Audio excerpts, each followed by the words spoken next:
চিন্তা করেন, আজকে রাতে শুয়ে চিন্তা করবেন যে আপনি পৃথিবীতে নাই, আপনি ডেড, আপনি মারা গেছেন। এবার চিন্তা করে দেখেন আপনার পরিবার, আপনার সমাজ, এই বিশ্ব, এই রাষ্ট্র, এগুলোর কোনো কিছু যায় আসে? কেউ আপনার খোঁজ নিতে আসবে কখনো?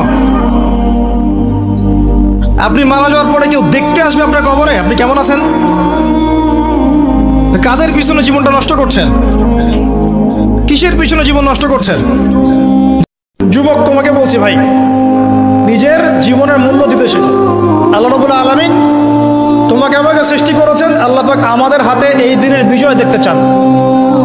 আল্লাহ পাক চান যেন আমরা আল্লাহর দিনটাকে পালন করি, প্রসার ঘটাই। ইনশাআল্লাহ এক সময় দিন প্রতিষ্ঠা হবে ইনশাআল্লাহ।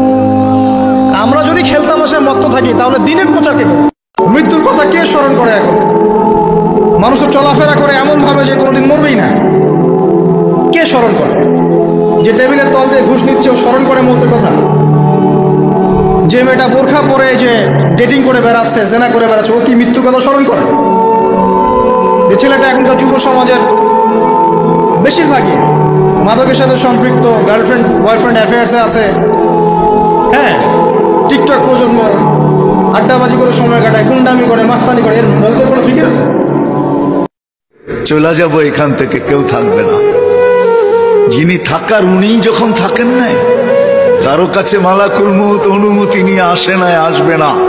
শুধু একজন, মুহাম্মদুর রাসূলুল্লাহ সাল্লাল্লাহু আলাইহি ওয়াসাল্লামের কাছে মালাকুল মউত যখন আসছেন, তো আল্লাহ বলছে বন্ধুর কাছে অনুমতি নিয়ে ঢুকবে, অনুমতি দিলে ঢুকবে, নাইলে ফিরে আসবে।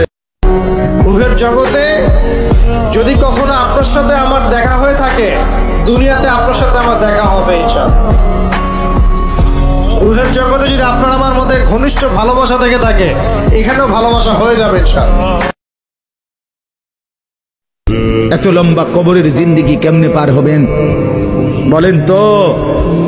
নূহ আলাইহিস সালামের জামানায় যারা মারা গেছে তারা আজ কত হাজার বছর কবরে পড়ে আছে। ইব্রাহিম আলাইহিস সালামের জামানায় যারা মারা গেছে তারা আজকে কতদিন কবরে পড়ে আছে। হ্যাঁ, এই জীবনের সবচেয়ে দামি সময় হচ্ছে যৌবন। এটাকে কোন কাজে লাগিয়েছো? কিয়ামতের দিন জিজ্ঞেস করবে কে?